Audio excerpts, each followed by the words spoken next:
I don't think anyone's ever recorded a Wendy's drive-thru as in much depth as I am right now. Hi, can I help you? Yes, hi. I placed a mobile order. And what's the name of your order? I'm not sure. What do you have now? Excuse me? What's the mobile order? It's like an acronym here in the app. It doesn't say the full name. What is your name? John? John Johnson? Yes. Okay, you can drive around. Thank you. Thank you so much. Thank you. I don't think she found the John Johnson joke that funny. To be honest with you, I just set that up in the app as a joke because the Wendy's app used to be so bad years ago, I never actually intended to use it. I generally use the McDonald's mobile order app. It's really good. So the Wendy's one, man, I can't seem to change the name from John Johnson to T-maxx Tony anymore. So I'm gonna have to be John Johnson from now on. Sounds like a porno name, right? But I just gotta know one thing. Are you ready? Are you ready? I bet you thought you knew what I was gonna say. Well, I'm not gonna take it there right now. T-maxx Tony doesn't have a potty mouth, but he has a mouth for burgers. The Dave's Classic Single, guys. This is probably my favorite burger. This is 570 calories, 29 grams of protein. Of course, way too much sodium. It's over 1 gram of daily sodium a day. But check this out. I paid less than $2 for 2 burgers. I'm not gonna eat both of them right now unless I'm really hungry. This is a smaller one from the dollar menu. 2 burgers, $1.95. You guys hang out with T-maxx Tony and Hybrid over here, you're gonna save a lot of money. Why? Because you wanna buy those RCs. I know exactly how you feel, so do I. Let's open this bad boy up. Oh yeah. This is like the mother load of, you know, I guess you could say low-end premium burgers. Now, Wendy's is known for this relatively square type of meat. Check out how square, oh my god, we got the lettuce flying around. Man, I can't even enjoy a burger in solitude. Check out the square meat. It is freaking square, guys. Nice cheese on the top and on the bottom of the bun. Yeah, all the way in the bottom of the bun, we got the cheese. So we got 2 layers of cheese, right? Got a nice giant piece of lettuce. Got some onions, tomato, pickles, mayo. And it's very, very warm right now. Let's chow down right over here. Oh, man.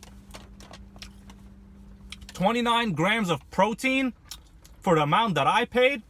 This is basically like cheaper than a serving of protein. You guys are wondering how much protein is in an average serving of a protein shake. It's about 27 to 31 grams. And the highest quality ones are generally about like 32 grams. Yeah. Man, hanging out with T-maxx Tony is delicious, right? I know how you feel. Wendy's has some of the best honey mustard I've ever had. Let me open this up. Here we go. Let's do a nice dip. Gotta dip it out. As a fast food franchise, I'm frankly surprised that Wendy's isn't more popular. Now, I know on the west coast of America, Wendy's is not a big hit there, but here on the east coast, Wendy's is pretty much where it's at. A lot of people love In-N-Out, and yes, so do I. I've had it a couple times. Oh man, I'm choking right here. I've had In-N-Out a couple times, and I really like their business model. Burgers, fries. I don't get the shakes. Actually, I don't even get the fries, but I do get the burgers. In my opinion, you could eat a lot of these burgers, and to be honest with you, I usually remove the bottom bun to save a little bit on the carbs, but in this case, they put the cheese on the bottom, so I can't remove the bottom bun. Wendy's wants you to get fat. What can I tell you? I have some sauce all over my pants, but who cares? To be honest with you, a lot of people really put down American fast food. It's this, it's that, but let me tell you right now, when I go to a lot of these fast food restaurants, there's people ordering large fries for lunch. Yeah, if you're gonna order large fries for lunch, probably eating at a fast food restaurant is not good and you just made a bad choice. But on the other hand, the same exact person will probably eat pasta for lunch at the same rate. So what am I saying? It really is about all the choices you make.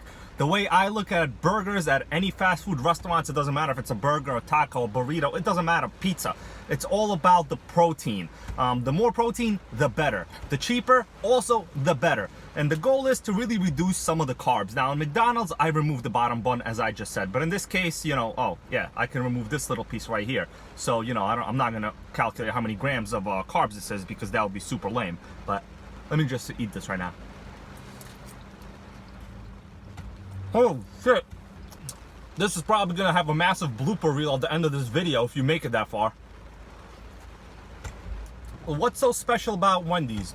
Apparently they have a claim that they have fresh, never frozen meat. Now, can I prove that? Can they prove that? I have no idea. If you guys ever worked in the Wendy's, why don't you let us know in the comments here? I'm actually curious to see whether you do freeze your meat or not. I do know that the meat they use in the chili comes from the burgers that I guess they haven't sold or have timed out in certain categories of, I guess, food quality control. Another major element of fast food that I really like is it's very, very hard to get sick. You got to realize about the amount of turnover that the restaurant has a day. They sell so much food that it's basically in and out, in and out. It's like an accounting inventory system. It's FIFO. Actually, maybe it's LIFO. I don't know. Last in, first out. Yeah, for food, last in, first out would seem kind of accurate for that one. It's not like a Best Buy store. Either way, what I'm saying is you go to a small restaurant, oh, get yourself an empanada, get yourself an enchilada. I like all that shit. It doesn't matter. But let's face it, the amount of people those restaurants serve and the variety of the food menu itself is just such a huge menu. Here, basically burgers, fries, it's pretty much all controlled identically and the same. In terms of, you know, the food quality control process, it's basically from the distributor down to this local chain right over here. On a small restaurant, you know, the owner is responsible for everything. This one dude I watch on YouTube, he keeps telling these scary stories. He used to work in a KFC, or was it Popeyes? I don't know, probably Popeyes, about how bad their chicken sandwich is. I'm not making any more of your stupid chicken sandwiches, okay? Oh, can I get 5 chicken sandwiches? Oh, and this guy, can I get 15 chicken sandwiches? Who eats 15 chicken sandwiches? They're disgusting. I'm just tired of it. I want better in my life. You know, I'm overweight. I have no girlfriend. I'm homeless. What's the difference? Have people actually gotten sick from that particular chicken sandwich, bro? And I want you to watch this video and tell me the truth. Just because you think the way it's prepared is bad doesn't make it actually bad. Guess what? Food preparation in general requires a lot of processes that have to be controlled at a certain level. And you, my friend, I don't think you have the education to actually determine whether the Popeyes chicken sandwich is bad. Okay, now there is a series of events that occurred in my life that has led me to be 40 years old, living in my van, working at Popeye's Chicken, okay? Where we keep the chicken at in the cooler, it smells like a morgue. Do you know why I know it smells like a morgue? Because I used to work at a morgue. It smells like a morgue. It's disgusting.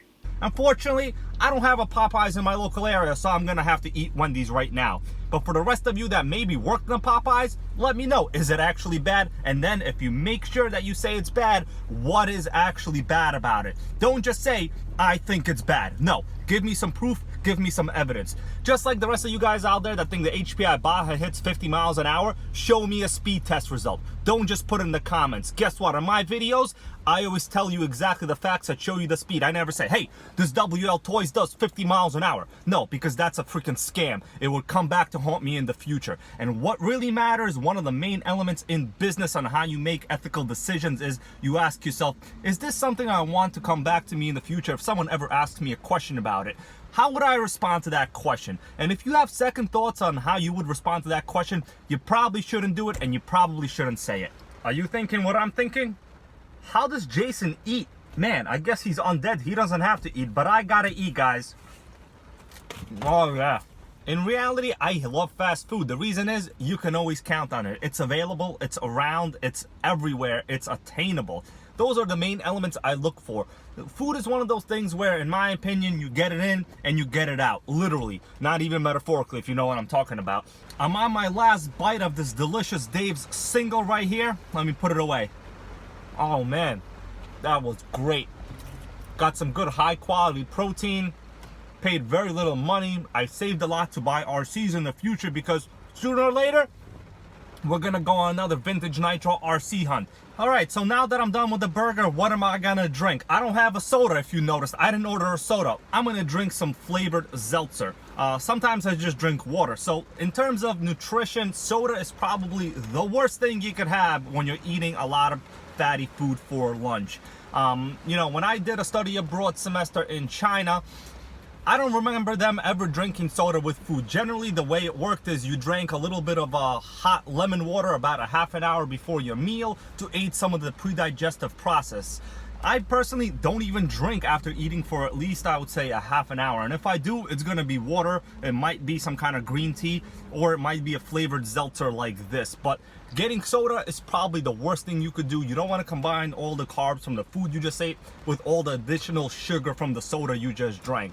Sure, it tastes fantastic, and if I had a pizza, man, don't even listen to me, there'd be a soda here right now. But I don't have a pizza, I got a burger. So let me enjoy some of this seltzer and then go hit the way to the gym. Oh man, it was about to come out of here. It would have been a freaking geyser. Alright guys, thanks so much for hanging out with me, Hybrid, and Jason over here, even though he's still a little bit hungry. But what am I gonna do? I can't freaking force the guy to eat, right? He got no mouth. Today is the day that I quit my job at Popeyes. I am 40 years old. I live in my car and I work at Popeyes Chicken. Alright, Nitro Gang, I found the cure for the coronavirus. It is carrot juice, vodka, and vintage Nitro RCs. This is the one that I showed you guys I won through eBay. I put a picture in the community post. I said I won an eBay auction. Well, here it is, literally in my hands. Now, I bet you thought I was going to talk about nothing but burgers in this video, but we're going to get a little bit of a Nitro vintage content going on here. This is just an intro. I haven't really fully examined this car. The only thing I did was wash the body with soap. It's kind of like a ritual I have. You know, you want to disinfect your Nitro RCs from the coronavirus. Of course, you got to wash it with soap when you first get it. Antibacterial soap, of course. Get ready. This might be the first one that does not need an engine overhaul. I looked at the engine. I'm going to show you guys under the body here in a little bit, and it is good. Either way, this body, what do you guys think about it? Does it remind you of anything? Well, this is actually a American car, the Chrysler 300. Now, if you look at the sticker, it says 330M. So it looks like they just didn't get a license. There was no Chrysler 330. There was a 300M and a Chrysler 300 and a 300C. There's no 330, but it's undeniable that the front is, you know, a Chrysler grille. Unfortunately, the decals are slightly peeling. I don't know what the situation with this is. It's not from washing it with soap. It was already like this when I took it out of the box. Now the back, I guess you could say it resembles a Chrysler a little bit. But honestly, I like the body. It's pretty cool. It's pretty retro. This is a direct competitor to the HPI Nitro RS4 of the time and a direct competitor of the team associated TC3, which I have. But let me remove the shell here because that's what we all came here to see. We came here to see T-maxx Tony eat a burger and, you know, come up with a cure for the coronavirus. So here is the chassis. I gotta say, I'm honestly surprised. There is a lot of hidden Easter eggs here that I did not expect this thing to have. So if you look at the back right here, it's easy to see. We're gonna go in more detail later. The sway bar design on this one is basically the same as on the Serpent that I reviewed a couple of months ago. So honestly, I'm surprised. This is a race-inspired design. The rear suspension, I also read something about it. I'm not gonna talk about it in full detail now. But this chassis, guys, look at the bottom. This reminds me a little bit of the Yokomo GT4. Of course, the GT4 is a lot slimmer, and that's what you want for, you know, lower weight when you're hitting those corners. The front also has the same style of sway bar mount. You really can't see that well here, but the suspension, it is really, really smooth. I did not do anything to this RC. I literally just took it out of the box. And I'm going to do an unboxing on this later. This is just an overview. Oh, by the way, I paid $120 for this, including, you know, well, the body, the shipping was like $4. It was cheap. And the seller accepted a best offer. The asking price, I think, was like 180 bucks. I wound up paying $120 plus, you know, the basic sales tax. And here it is. 2-speed, guys. Now, it's a little bit confusing. There are a couple models of the OFNA LD3. This, I think, is one of the early versions. There was a Pro version, and the engine on that model was mounted on the other side. So the one on the Pro, I think that was actually very, very similar to the team associated TC3. This one is a little bit different. I would call this a little bit more similar to the HPI style chassis in terms of the way they mount their engine. I love this factory aluminum exhaust. It looks killer. I love this header. It's nice. Engine, 0.12 pull start. Really nice. Some of these did have some kind of electric start called the ROSS system, the Ross system. This one has a pull start. And I'm actually gonna pull it right now. Now, I normally don't do this, but I am in full confidence that this thing is not seized. Let's go. Oh, yeah, I could feel that compression. Oh, you hear that? First time, no slipping one-way bearing, no weird issues in terms of the motor being seized. Now, in a future video, I will remove the coolant head and we will actually take a look inside. But you know what? I took a gamble on this RC. The reason is I saw that everything I wanted was already here, meaning it had a fuel filter. I could clearly see it in the eBay listing. It had the air filter on the carb, which is always a good sign. You want to see that. And it looked fairly clean in terms of the chassis. You know, there's pretty much minimal scoring here on the bottom. Now, let me show you this. Here is the radio. If you guys have been in the RC hobby for a long time, you would be very familiar with this radio. So check this out. Here's another radio, the same exact one. Do you see what it says on the bottom? Yep, one is from a Tower Hobbies and one is from this OFNA. So the Tower Hobbies one is from this Tower Terror. Future video, I've just been a little bit lazy. Either way, this radio, basically a Futaba rebranded radio. They would put it on like every single RC years ago. It's very good. It's very reliable in terms of functionality. Of course, it's like an AM. You have a crystal here, right? But yeah, steering wheel is normal. You have a giant antenna as to be expected. Can't even get it all on camera, but these things were solid. You see this right here? This is probably the only RC from this era that I'm aware of that had a factory failsafe built into the car itself. No other 10 scale touring car had a failsafe. You gotta realize these were AM receivers.